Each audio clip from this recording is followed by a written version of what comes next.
The chisel found the line Elias had scored in the granite foundation stone, a faint scratch of intention against the unyielding gray. He tapped the steel head with the mallet, a sharp, clean clink that echoed in the cold autumn air, and a flake of stone no bigger than his thumbnail broke free. He brushed it away with a gloved finger and studied the result. The channel was now 3 inches deep, a precise, shallow trough running the length of the massive sill. Beside him, Boulder, a dog whose form seemed hewn from the same patient stone as the mountain, lifted his head. His intelligent eyes watched Elias's hands, then scanned the surrounding woods, a silent, steady presence against the encroaching chill. This was the work. Tap, chip, brush. Again and again. Each strike was a conversation with the rock, a negotiation measured in fractions of an inch. He was not overpowering it, he was persuading it. This was his father's way, the lesson learned not from words but from watching the man's hands years ago, shaping the world with a quiet, stubborn patience. The cabin taking shape on these foundations was a source of constant curiosity and low-grade mockery in the valley. It was small, barely 20 feet square, but the logs were thicker than any other, each one hand-hewn and notched with obsessive precision. The foundation stones were massive, dug from the hillside and dragged into place with a system of levers and rollers that had taken him the better part of a month to perfect. But it was the entrance that caused the most talk.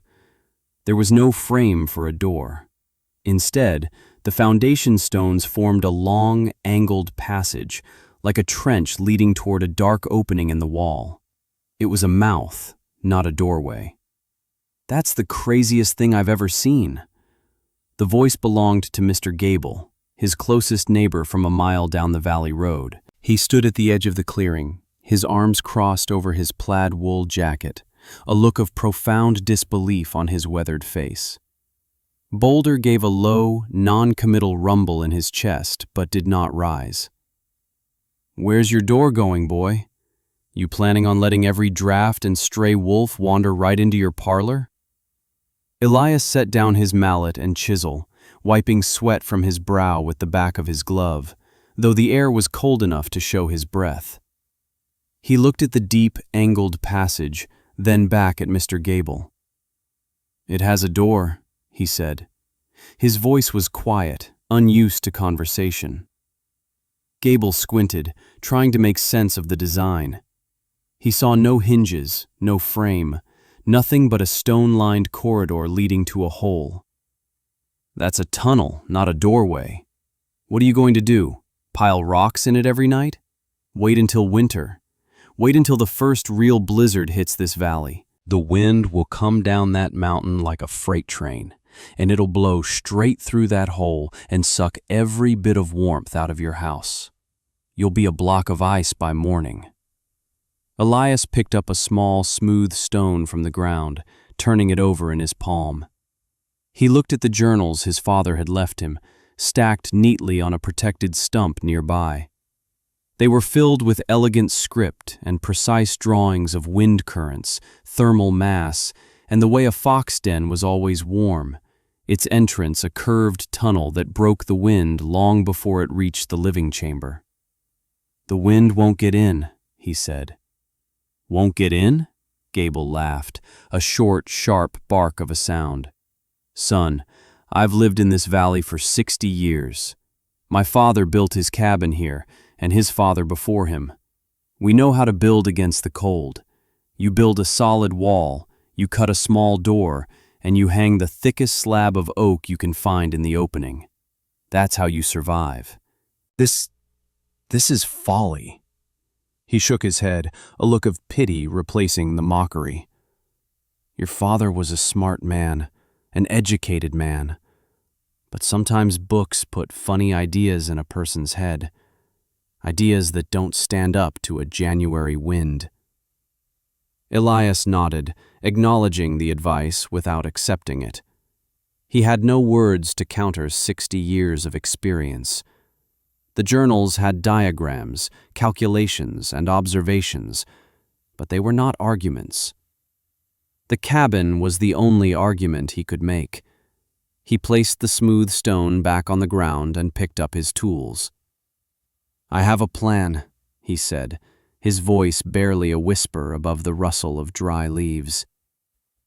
Gable watched him for another minute, watched the boy turn his full attention back to the stone, the chisel finding its place in the groove. Tap, chip, brush. The sound was maddeningly patient. With another shake of his head, the old man turned and walked away, his heavy boots crunching on the fallen leaves. Elias didn't watch him go. His focus was on the line, on the slow, deliberate shaping of the stone. Boulder sighed, a long, quiet exhalation, and rested his great head back on his paws. The work continued. The sun dipped lower, casting long shadows from the pines, and the air grew colder still. The cabin stood silent, its strange, dark mouth waiting for the winter that everyone knew was coming. It was a promise, or a threat. Elias believed it was a promise. The heart of the cabin was the hearth. It was not a fireplace, not the wide, drafty stone maw that consumed cords of wood for a brief circle of warmth in every other home in the valley. This was a different creature altogether. Following the diagrams in his father's journal, Elias built a labyrinth of brick and clay, a solid mass of masonry 6 feet wide and 4 feet deep that rose from the stone floor to the ceiling. It was a Russian stove, the journal called it, a thermal battery. For 3 weeks he worked on it, his hands raw from the abrasive mortar made of local clay, sand, and wood ash. He laid the fire bricks for the firebox, small and tight, designed for a fast, hot burn. From there, the plans showed a serpentine path for the smoke and hot gases, a winding, horizontal flue that snaked back and forth through the masonry mass 5 times before finally venting into the chimney flue. Each brick had to be perfect, each joint sealed tight. It was slow, frustrating work. A single misplaced brick could ruin the draw, could fill the house with smoke, or, worse, fail to heat the mass. Boulder would lie nearby, watching Elias's painstaking progress, his tail giving a slow thump against the wooden floorboards whenever Elias would sit back, covered in dust and clay, to study the diagrams again. One afternoon, Sarah, the storekeeper's daughter, walked up the path, a small sack of flour in one hand and a book in the other. She did not mock. She stood in the opening, her head tilted with a look of genuine curiosity. "It's big," she said, her eyes fixed on the monolithic structure dominating the small room. "It's a stove," Elias said, wiping his hands on a rag. "It looks more like a vault. My father's fireplace could fit inside it 3 times over. Why is the chimney flue so narrow at the top?" Elias found himself explaining, pointing to the diagrams in the journal. "You burn a small, very hot fire for just an hour or 2. The heat doesn't go straight up the chimney. It travels through all these channels." He traced the path with a clay-stained finger. "It heats the entire mass of brick and stone. Then you close the flue. The mass holds the heat. It radiates for a full day." Sarah looked from the drawing to the half-finished stove, her brow furrowed in concentration, not doubt. "So it warms the house even when there's no fire?" "That's the plan," Elias said. She smiled, a small, genuine expression that seemed to warm the space more than the weak afternoon sun. "It's clever. It's like you're saving the heat instead of letting it escape." She handed him the book. "I thought you might like this. It's about Roman aqueducts. They knew a few things about stone and flow, too." Her visits became a quiet routine. She never stayed long, but her presence was a counterpoint to the steady stream of skepticism. Mr. Sterling, who owned the lumber mill and half the valley, would sometimes ride by on his fine horse, stopping to look down his nose at the strange construction. "Waste of good timber, that is," he'd declared to his foreman one day, loud enough for Elias to hear. "The boy's got more stubbornness than sense. When he comes begging for a proper door in the middle of January, charge him double." Mrs. Gable was kinder, her concern wrapped in offerings of bread and stew. "Elias, dear," she'd pleaded, her hands twisting in her apron. "It's not too late. My husband could help you cut a proper opening. It would only take a day. A house needs a door. It's what makes it a home. What if you get sick? How would the doctor get in?" "He would walk in," Elias had replied simply, gesturing to the open passage. "But the cold," she'd insisted, her voice tight with worry. "It's a funnel for the wind." He tried to explain it to her once, showing her the second part of his plan. He had spent weeks building the inner door. It wasn't a door that swung on hinges, but a massive plug, a slab of wood 5 inches thick, filled with tightly packed sheep's wool for insulation and faced with cured hide. It was heavy, nearly 200 pounds, and it didn't hang. It slid. He showed her the channel he had painstakingly carved in the granite sill and the corresponding groove in the overhead lintel. The plug fit into this track, and with a good shove, it would slide across the interior opening, sealing it completely. The outer passage, the stone-lined trench, was the airlock. Its angled design would break the force of the wind, creating a pocket of still, dead air. Any draft that made it through would be stopped cold by the insulated plug. She had listened, her eyes wide with incomprehension. "But it's so much work. A simple door." "This is better," was all he could say.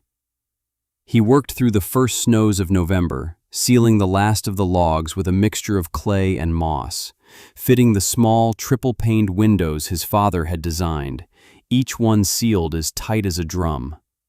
The physical toll was immense. His hands were a permanent landscape of calluses, cuts, and blisters. His back ached with a deep, persistent fire. Some nights he would fall into his cot, too exhausted to eat, and Boulder would nudge his hand with a wet nose until he sat up and shared a piece of jerky. He stacked firewood not in a single large pile outside, but in a long, covered woodshed that connected directly to the cabin's airlock passage, another detail from the journals. You should never have to step into a blizzard for the fuel that keeps you from it. As December deepened, the valley grew quiet, hunkering down for the winter. The old-timers noted the signs. The squirrels had gathered more nuts than usual, the bark on the north side of the oaks was thicker, and the geese had flown south a full 2 weeks early. A hard winter was coming. The talk in the general store was of banking foundations with snow, of laying in extra supplies, of checking the seals on doors and windows. Every conversation was a quiet prayer against the cold, and often someone would mention the orphan boy up the mountain. "Poor soul," they'd say, shaking their heads. "He won't see the spring." Elias heard the whispers when he went for supplies, but they felt distant, like the wind in the high pines. He was too busy. He had a final task. He spent a week forging heavy iron handles for the inner plug door and fitting a complex latch that could be operated from both sides. He tested it again and again, sliding the massive slab back and forth until it moved with a quiet, smooth rumble, settling into its frame with a satisfyingly solid thud. The sound was one of finality, of security. One evening, as the sun set in a blaze of cold orange and purple, he stood with Boulder and surveyed his work. The cabin looked small against the vast, darkening forest, a stubborn little lump of human will. The stone foundation was solid, the thick log walls were sealed, the great masonry stove stood silent and waiting in the center of the room. He had done everything the journals had asked of him. He had followed the lines, the measurements, the strange, brilliant logic of his father's mind. He had built his argument not with words, but with stone and wood and sweat. Now, all he could do was wait for the winter to ask its question. The storm did not arrive with a sudden fury. It began as a whisper, a change in the quality of the light, a deepening of the gray in the December sky. For 2 days, the air was unnaturally still, the temperature dropping steadily, a cold so profound it felt as if the world was holding its breath. The animals knew. The squirrels vanished, the winter birds fell silent.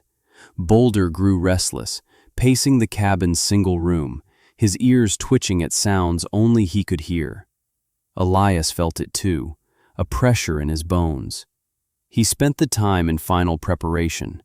He brought in the last of the kindling, checked the flue on the stove one more time, and ensured the sliding plug door moved freely in its track. He was not afraid. He was ready. On the 3rd day, the first flakes began to fall, small and dry, skittering across the frozen ground. Then the wind began, a low moan in the pines that slowly built to a piercing shriek. Within an hour, the world outside the small windows was gone, erased by a blinding, swirling wall of white. The blizzard Mr. Gable had warned of had arrived. This was the test. Elias went to the great masonry stove. He had laid the fire that morning, a precise stack of dry birch and oak in the small firebox. He struck a match and touched it to the birch bark. The flames caught instantly, roaring to life with a clean, bright intensity. He left the firebox door cracked open for a few minutes, letting the fire draw, then closed it tight, adjusting the air intake until the fire burned with a pulsing, white-hot fury. The sound was a contained roar, a dragon trapped in a cage of brick. For 2 hours he fed the fire, keeping it as hot as he possibly could.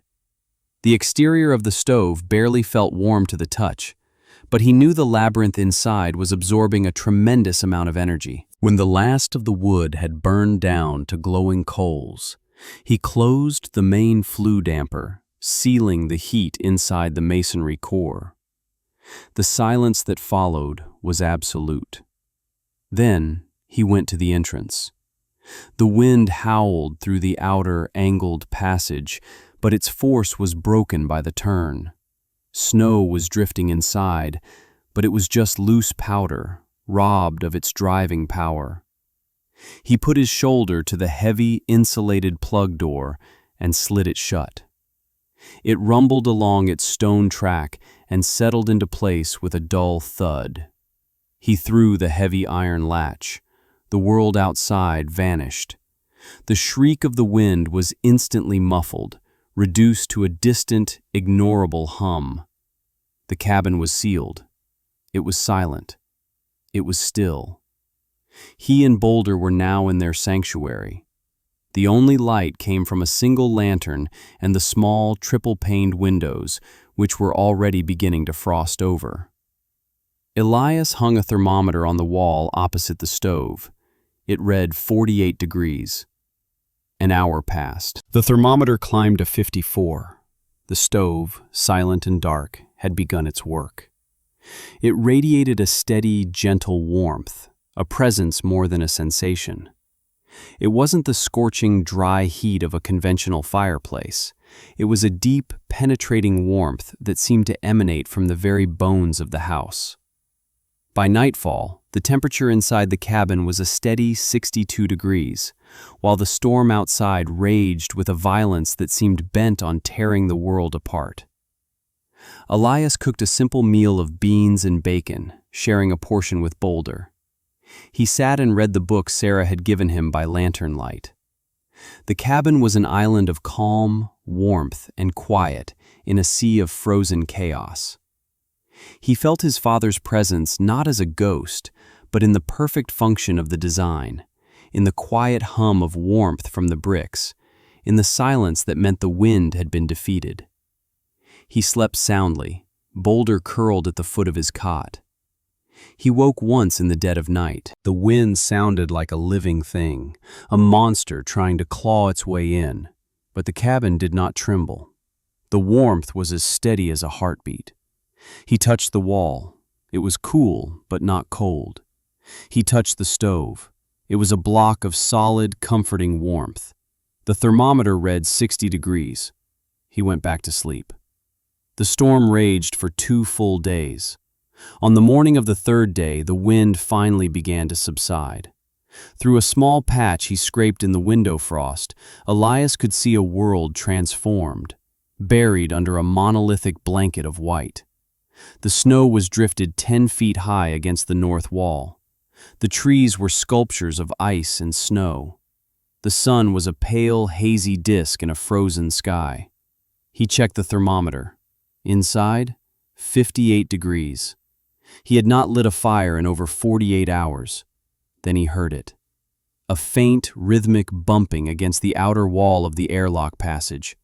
It wasn't the wind. Boulder heard it too, rising to his feet with a low growl. Elias quieted him with a hand on his head. He listened. The sound came again, weak and desperate. Someone was out there. He unlatched the heavy plug door and slid it open just enough to slip through. The air in the passage was frigid, the accumulated snow crunching under his boots. He pushed through the drift at the mouth of the tunnel and stepped into the blinding, frozen landscape. A figure was slumped against the wall, a man so covered in snow and ice he was barely recognizable. It was Mr. Gable. His face was a mask of gray, his lips blue. Ice clung to his eyebrows and beard. "Help," the old man whispered, his voice a dry rasp. "The door. The wind took it. The fire. It's out. My wife." Elias didn't waste a second. He half lifted, half dragged the older man into the airlock passage. "Stay here," he commanded, his voice sharp.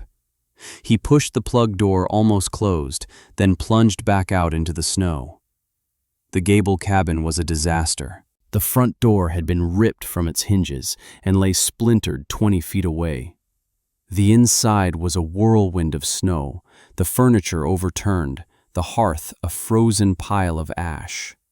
Mrs. Gable was huddled under a pile of blankets, shivering so violently he could hear her teeth chattering from the doorway.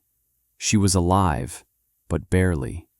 He carried her, a bundle of surprising lightness, back through the deep snow to his own cabin.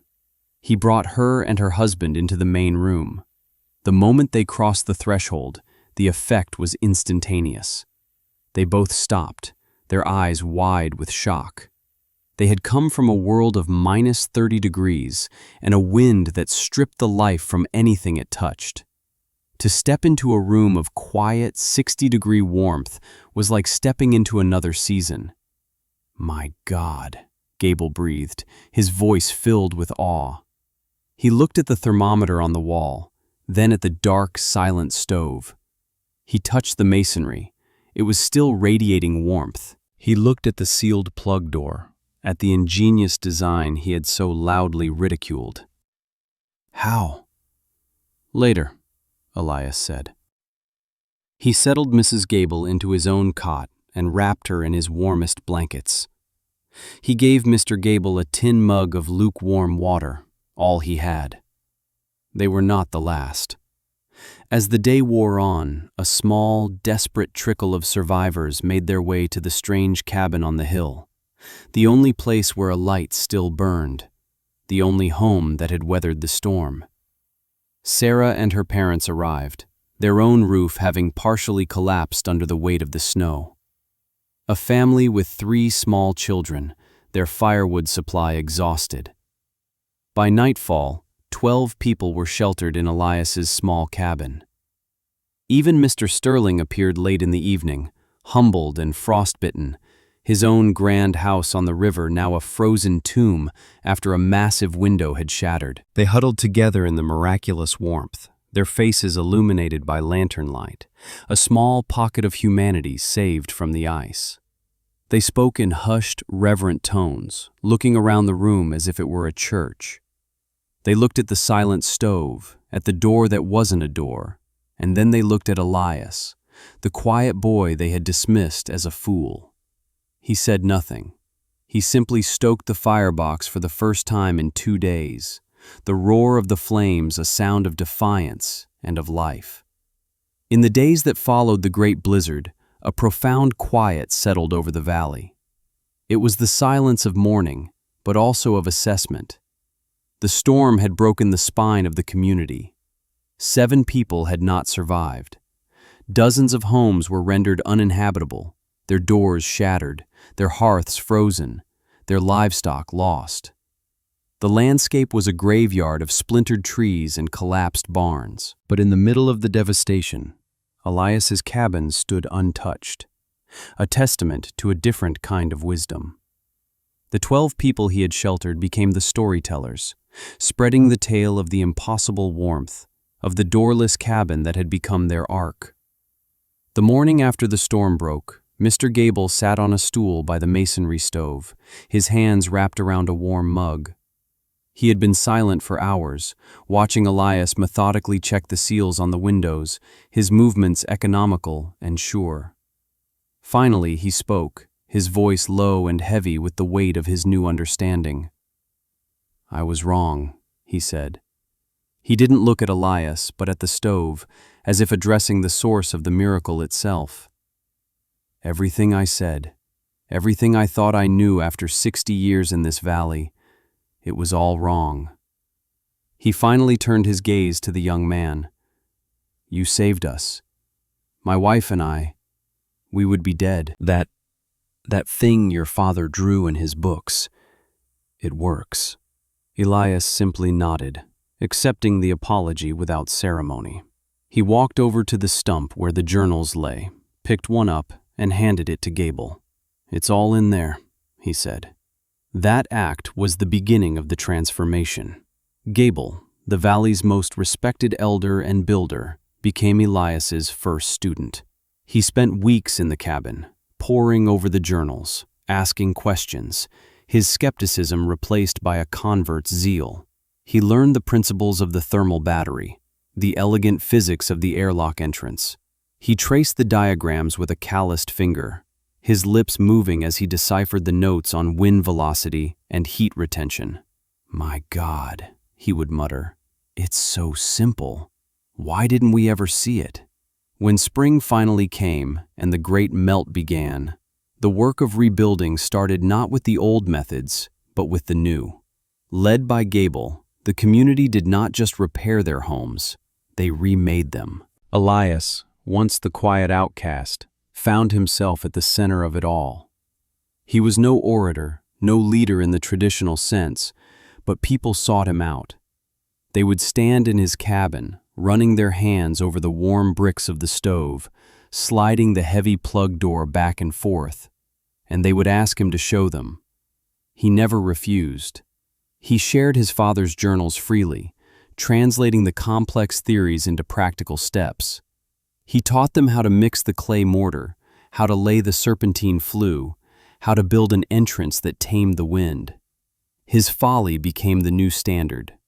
The Sterling mill, under its humbled owner, began cutting the thick, insulated plugs Elias had designed. The sound of construction that summer was different. It was the sound of a community learning a new language of survival, a language of thermal mass and sealed envelopes.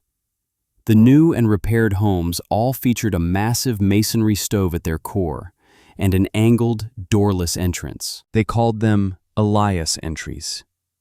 The valley was rebuilding itself around the wisdom it had once mocked. The first winter passed, and then a second.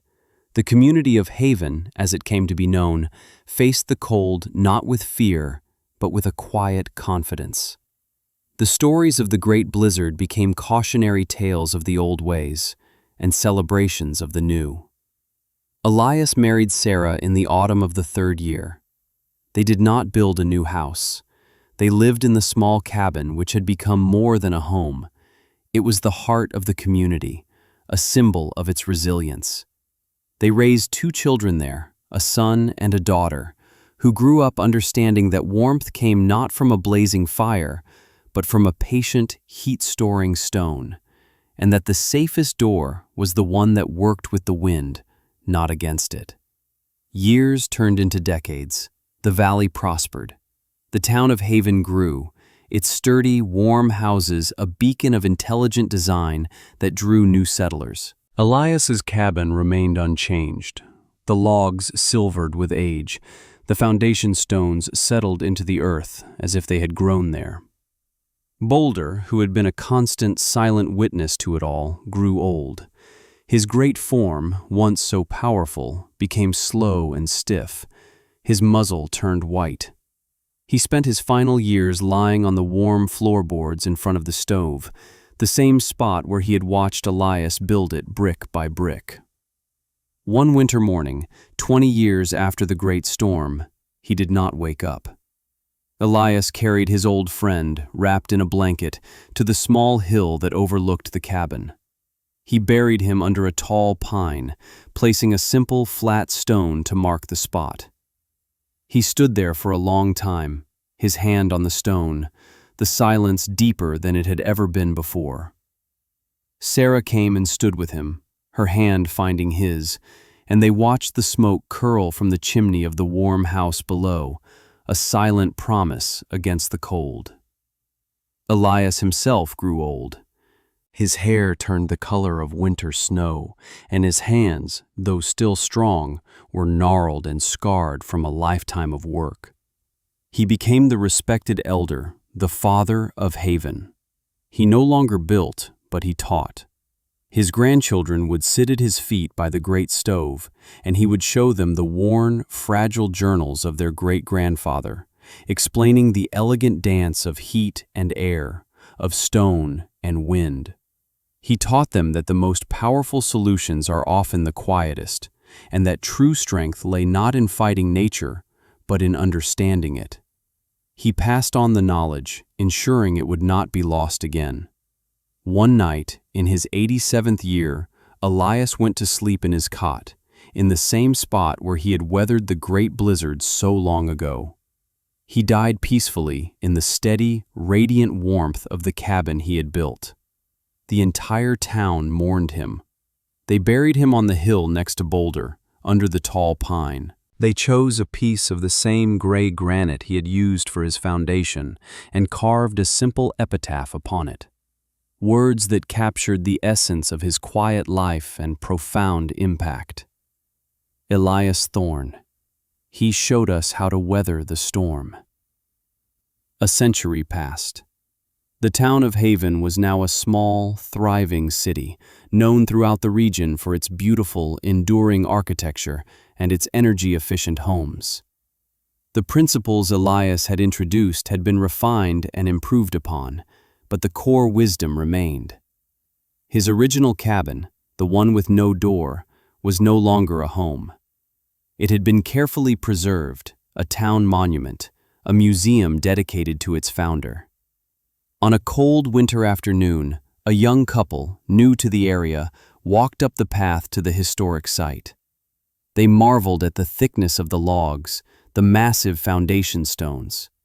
They stepped into the angled airlock, the Elias entry, feeling the wind die behind them. Inside, they ran their hands over the great masonry stove that dominated the single room.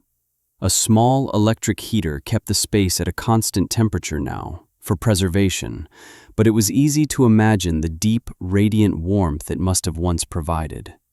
"It's incredible," the young woman said, her voice a hushed whisper. "To think he built this all by himself, with just his hands and an old journal. Everyone thought he was crazy." Her partner nodded, looking at the heavy plug door resting in its open track. "They say that during the '88 blizzard, the worst in a century, this was the only house in the entire valley that stayed warm. He saved 12 people in this little room." They stood in silence for a moment, absorbing the history, the profound legacy contained within the 4 sturdy walls. The cabin was more than wood and stone. It was a testament to patience, to the quiet power of a single, stubborn idea. and to a young man who chose to listen to the wisdom of the past instead of the doubts of the present. Outside, the wind began to howl, a familiar winter sound in the valley. But inside the cabin, it was still. It was quiet. The structure stood as it always had, a silent, enduring argument against the cold, its purpose fulfilled, its story now a legend. It was a promise made of stone, kept for generations.